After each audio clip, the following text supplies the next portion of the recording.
After these works we've just been talking about, God, freedom and evil, and the nature of necessity, Plantinga switched tack a little bit to focus on the question of how our belief in God is justified. Remember, he'd started on that in his book, God and Other Minds, but he came back to it. And he popularized the term basic for beliefs that aren't based on other beliefs. Think about it like this. Suppose you see a gambler in a casino betting on roulette, and the gambler says it's going to be red next time, the ball's going to land on red. The gambler might well have that as just a superstitious belief. It's not based on anything. If you ask the gambler why he or she believes that, they wouldn't be able to give you a reason. Possibly the gambler might say, I know it's going to be red this time because it was black last time. This is the so-called gambler's fallacy. There it would be a non-basic belief because it would be based on another belief, the belief that it was black. So the gambler might be thinking this belief is based on these two other beliefs, that the belief that it landed as black last time and it's going to be red this time, or the gambler might be thinking that it's just a superstition. It's not based on anything. Or the gambler might have it as a rational belief because the gambler's rigged the balls, rigged the system, rigged the wheel so that it ends up on the colour that he wants it or she wants it to end up on. In that case, that would be a rational, non-basic belief based on the gambler's beliefs about having rigged the system. Okay, now the question that epistemologists, people that study the theory of knowledge or epistemology interested in is, which kinds of belief are okay? Is it rational to have as basic? That is, beliefs that aren't based on any evidence or argument. Which beliefs are properly basic in the jargon? And before Plantinga, the standard view was this. The standard view was that beliefs that were either definitions or truths of reason, things like 1 and 1 is 2 from a truth of reason and so on, bachelors are unmarried, to take another famous example of a definition, they were okay to have as properly basic to start from. Also, beliefs that were about one's own mental states, so beliefs like I'm in pain now or I'm happy now, these were also rational to start from, properly basic beliefs. And thirdly, beliefs that were about one's perceptual environment, beliefs about what one can see, touch, hear, and that kind of thing. These were also rational beliefs to start from, properly basic beliefs. But there it ended.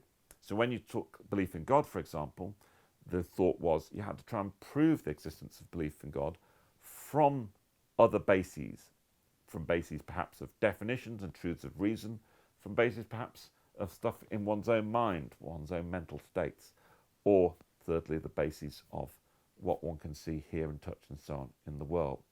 But Plantinga had a revolutionary new idea, new to the philosophical world. He said it had been around in the Calvinistic way of thinking that inherited for quite a long time before that. And the idea is this: why shouldn't we say the belief in God is one of those properly basic beliefs, that we can start from belief in God rather than having to work to belief in God from the basis of other beliefs?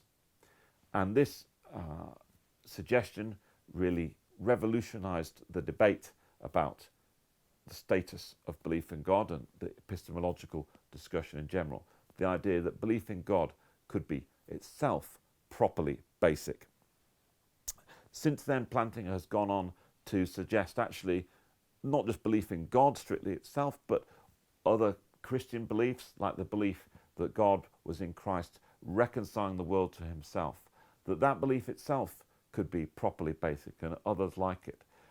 Beliefs that strike us when we read the Christian scriptures, for example, as intuitively true, and we don't necessarily believe them on the basis of arguments or evidence at all. Plantinga had by now moved from Calvin College to the University of Notre Dame in Indiana, and he was now decided to concentrate on a slightly different but related theme in epistemology, and the theme was warrant. What is warrant? Well, go back to our example of the gamblers. What is the difference in terms of the quality of belief between, on the one hand, a superstitious gambler that says, I know it's going to be red next time, but doesn't have any evidence or basis for that, and happens by a fluke to be right. So it's a lucky guess. What's the difference between that on the one hand? On the other hand, a gambler that's, let's say, has rigged the system so that he or she knows that it's going to be red this time.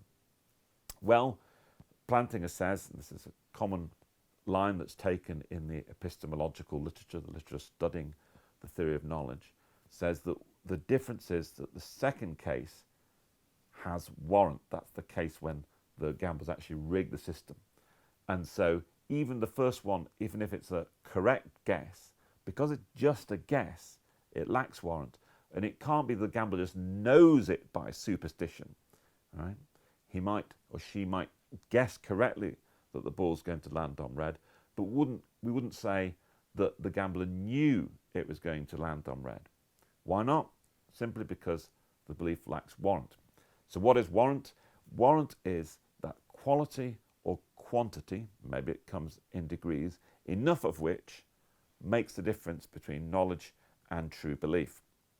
Now that's an explanation at quite a general level. Plantinga has got a detailed theory of warrant, which he's put forward in two important books that are read, by the way, not just by Christian philosophers or philosophers that believe in God, but by all kinds of philosophers interested in the theory of knowledge. And those two books are Warrant, the Current Debate, and Warrant and Proper Function. A famous objection has been put forward to Plantinga's idea that belief in God is properly basic.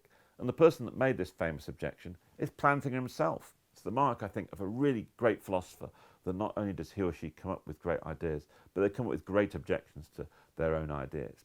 And the objection is called the Great Pumpkin Objection. And some of you may recognize the allusion in the name, which is to the Peanuts cartoon. And in Peanuts, there's a character called Linus who thinks that the Great Pumpkin comes around every Halloween. And every Halloween he goes to look for the Great Pumpkin, and he never sees the Great Pumpkin, but he still believes in the Great Pumpkin, even though he's got no evidence. So here's the objection. Look, Plantinga, if you say that belief in God is rational, even though there's no evidence or argument that proves it so, why isn't it rational for Linus to believe in the Great Pumpkin, even though Linus can't find any evidence or argument to prove it so? And people have come up with lots of other similar suggestions, like the flying spaghetti monster, and even quite a way before Plantinga, Bertrand Russell had an example of a teapot in orbit around Mars or something like that. Now, Plantinga has a very simple but very subtle response to this objection. And what he says is this: you may be able to say, or Linus may be able to say, that this belief of his is rational because it doesn't have, even though it doesn't have evidence and argument, that it's properly basic. But the fact that he says that it's rational doesn't make it rational.